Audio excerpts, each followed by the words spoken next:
मोर प्रिय भाई और भौणी माने 76तम पवित्र साधारणतंत्र दिवस अवसर रे आपण मानंकु मोर अभिनंदन जनाउछि। प्रत्येक ओडिशावासी देश तथा देश बाहर रहुतबा प्रत्येक भारतीय को आजिर दिनर अनेक अनेक शुभेच्छा। आमे जानू आधुनिक भारत इतिहास रे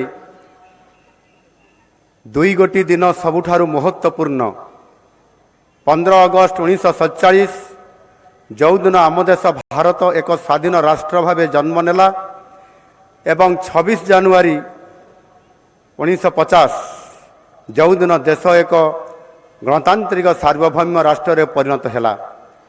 प्रत्येक भारतीय यही दुईटी जाक दिन सबुठारु बड़ पर्व। आमर स्वाधीनता संग्राम एक संघर्षमय कहानी, बलिदानर कहानी और त्यागर गाथा। यही संघर्ष रे लक्ष लक्ष देशवासी निजक उत्सर्ग कर देइथिले।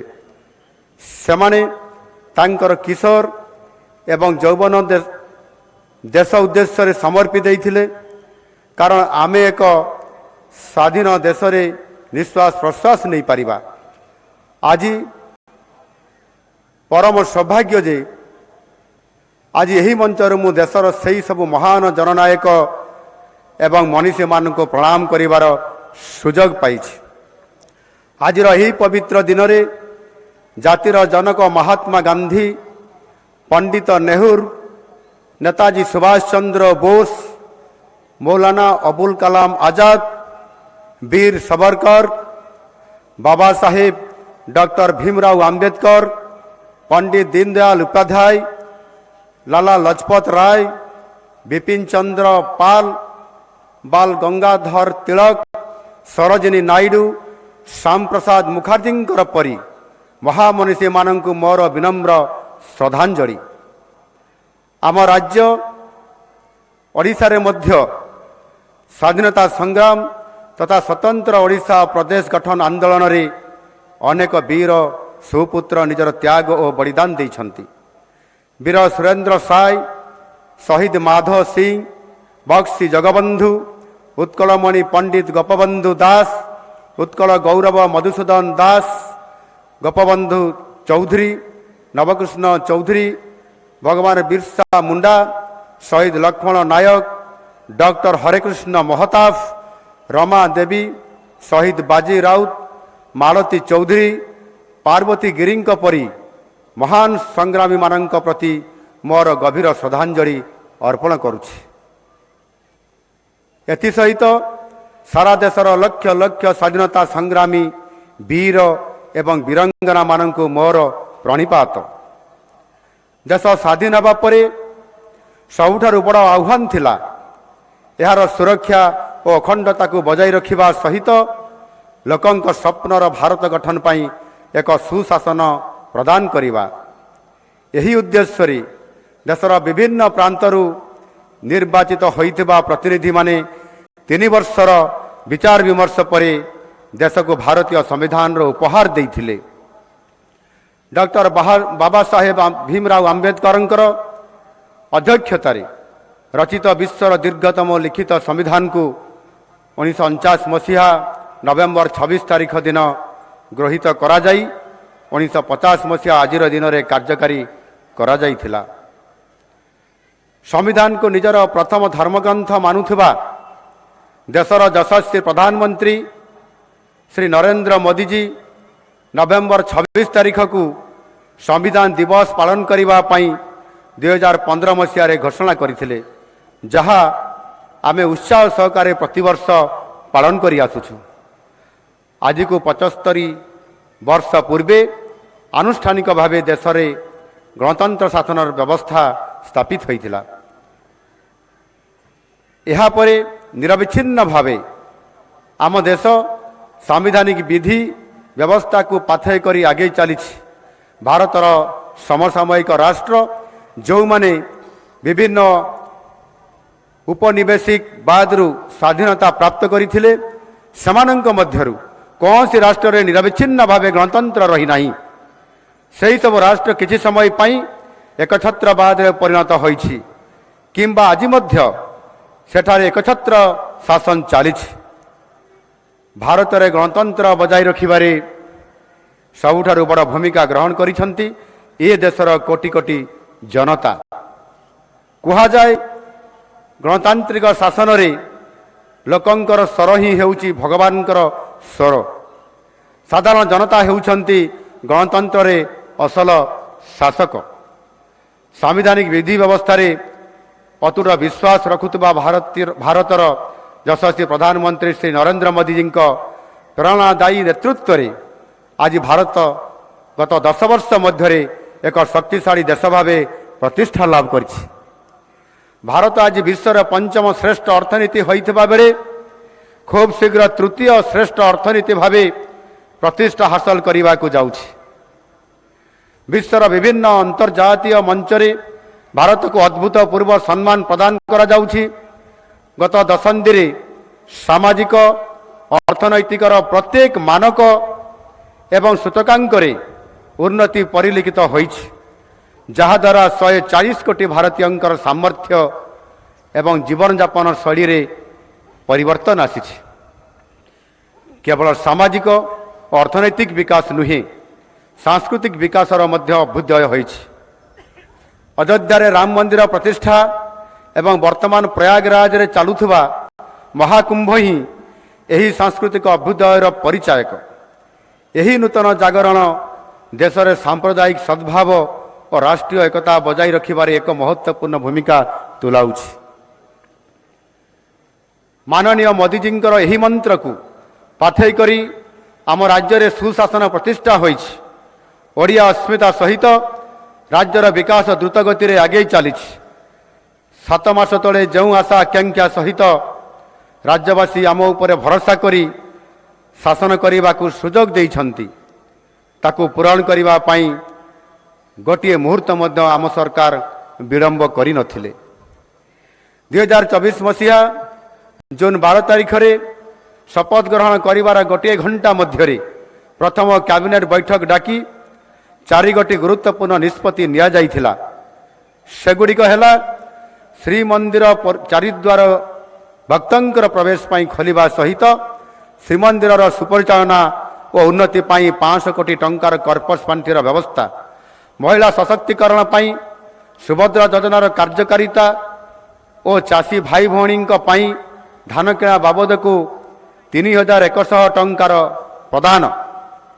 ସେହିଦିନଠାରୁ ଆମ ସରକାର ରାଜ୍ୟର ବିକାଶ ପାଇଁ ଅନବରତ କାର୍ଯ୍ୟ କରି ଚାଲିଛନ୍ତି ଏବଂ ଏହାର ସୁଫଳ ରାଜ୍ୟବାସୀ ପାଉଛନ୍ତି।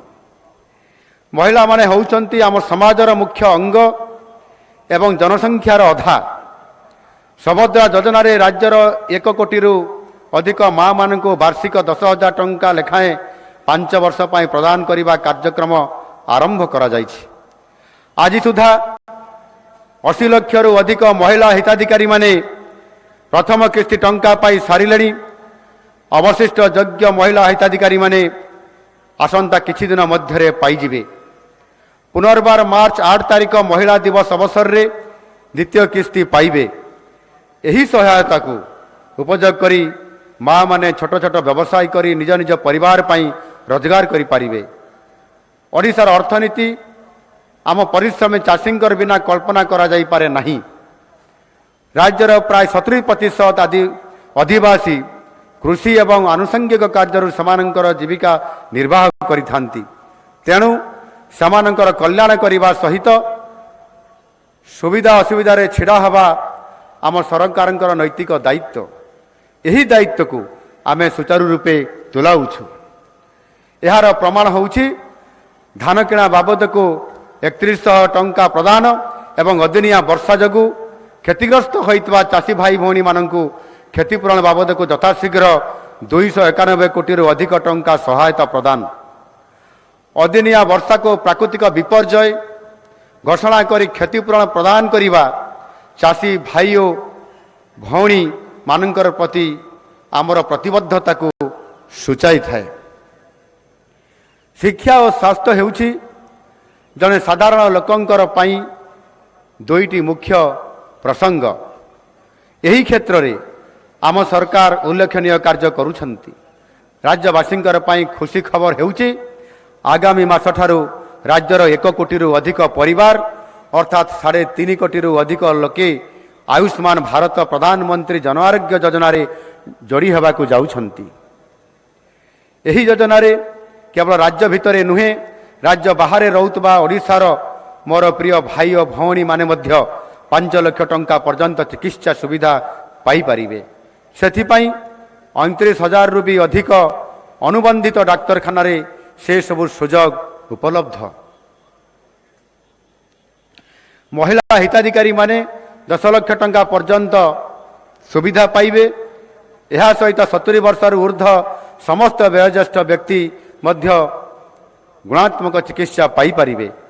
एही योजना व्यतीत राज्यर हॉस्पिटल रे समस्त चिकित्सा सुविधा निदान और औषध बिना मूल्य रे पाई परिबे। राज्य रे शिक्षा क्षेत्र रे अद्भुतपूर्व परिवर्तन हेबाकु जाउछि। प्राथमिक शिक्षार गुणात्मक मान वृद्धि करिवा पई 2 दिन तले गोदावरीश मिश्र आदर्श प्राथमिक विद्यालय प्रतिष्ठा करिवा पई निष्पत्ति निया जाइछि।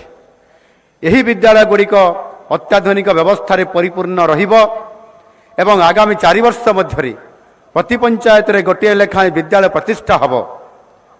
एथिपाई आम सरकार 12,000 कोटी टंका खर्च करिवे।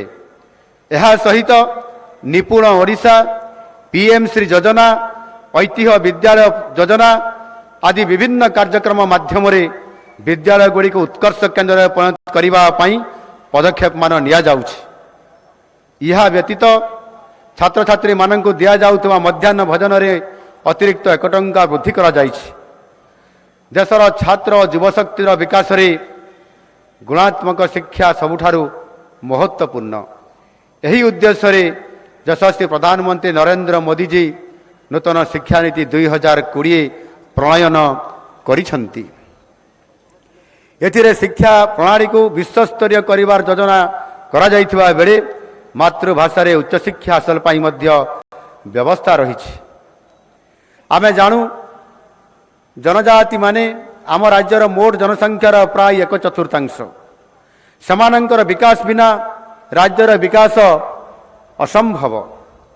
माननीय प्रधानमंत्री मोदी जी सर्वदा जनजाति मानक सम्मान प्रदान करने पाई अनेक पदक्षेप नहीं छंती।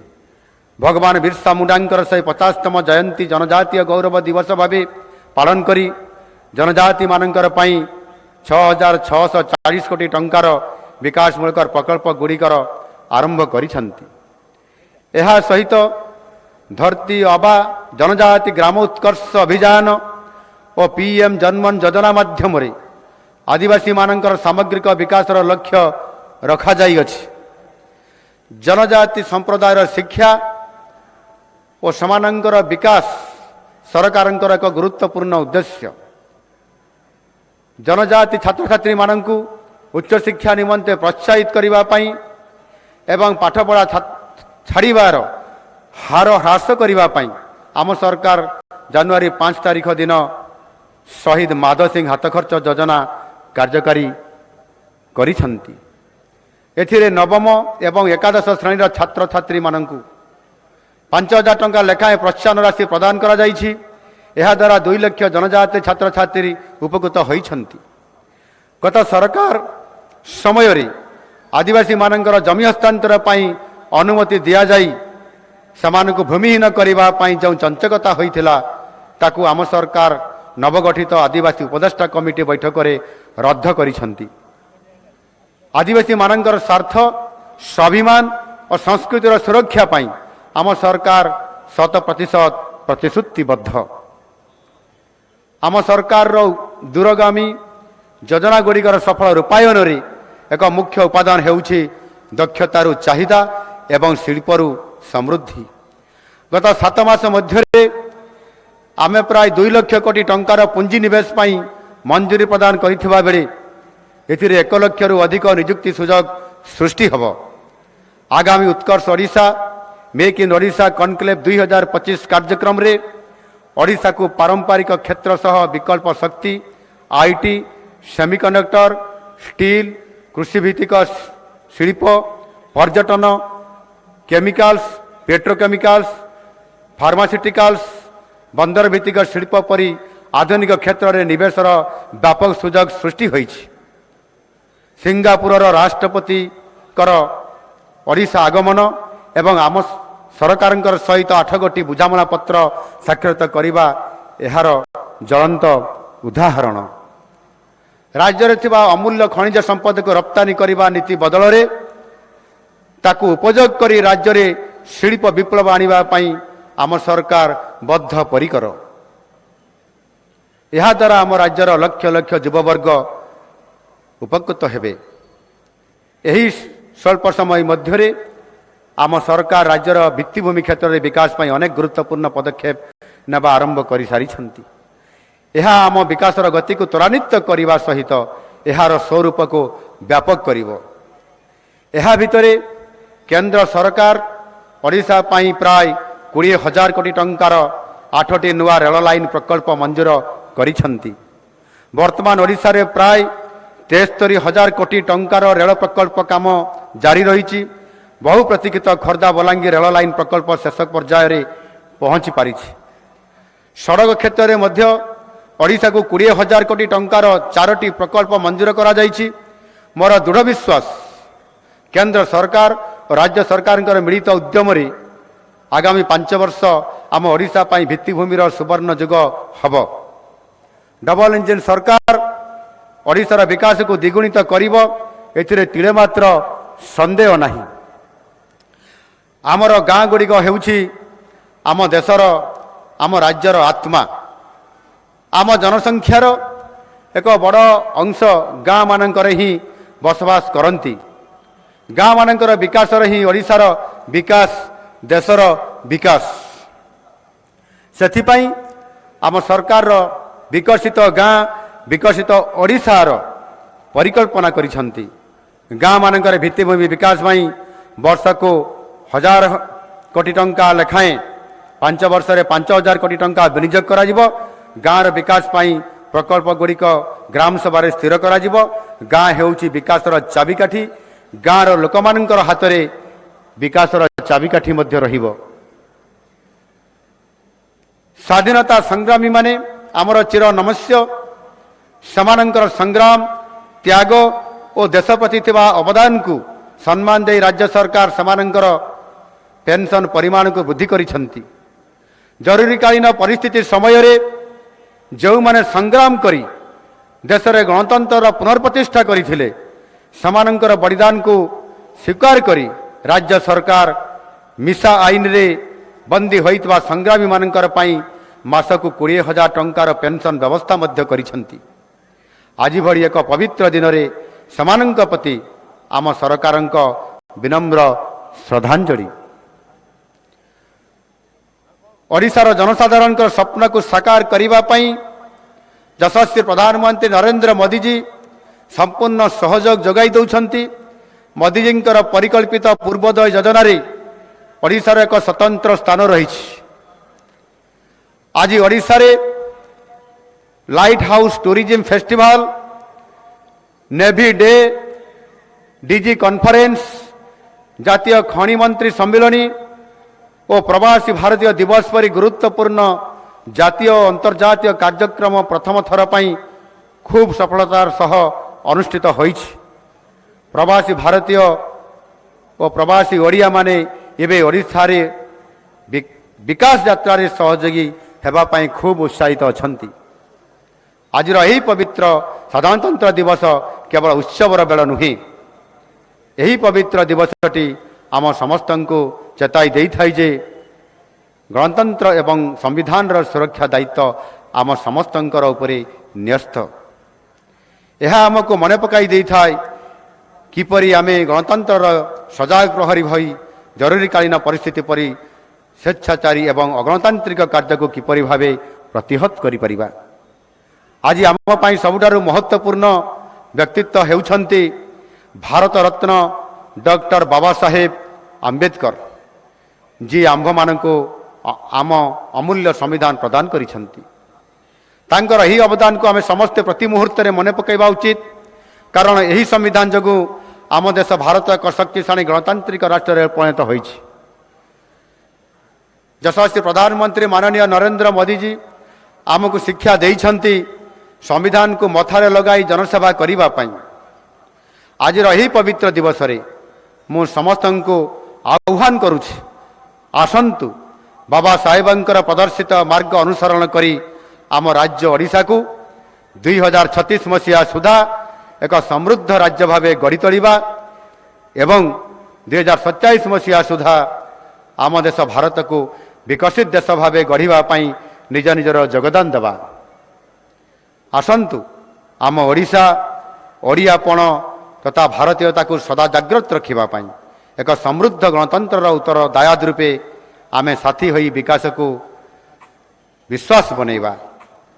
ଝଡ଼ ଆସିବ, ଝଞ୍ଜା ଆସିବ, ଆହ୍ୱାନର ପାହାଡ଼ ଆସି ଠିଆ ହେବ, କିନ୍ତୁ ବିଡ଼ାଏ କାଠି ଭଳି ଆମେ ଏକାଠି ହୋଇ ଏହାକୁ ସାମ୍ନା କରିବା। ଅନ୍ୟାୟ ବିରୁଦ୍ଧରେ ନ୍ୟାୟର ଏବଂ ଅହଙ୍କାର ବିରୁଦ୍ଧରେ ଅସ୍ମିତାର ବିଜୟ ପାଇଁ ନିଜକୁ ସମର୍ପଣ କରୁଥିବା ପୁଣି ଥରେ ଆପଣମାନଙ୍କୁ 76ତମ ସାଧାରଣତନ୍ତ୍ର ଦିବସର ହାର୍ଦ୍ଦିକ ଅଭିନନ୍ଦନ ଓ ଶୁଭକାମନା। ଜୟ ହିନ୍ଦ, ବନ୍ଦେ ଉତ୍କଳ ଜନନୀ, ଭାରତ ମାତା କି ଜୟ। धन्यवाद सर। आम शुणुले मान्यवर मुख्यमंत्री श्री मोहन चरण माझी प्रेरणादायी अभिभाषण। वर्तमान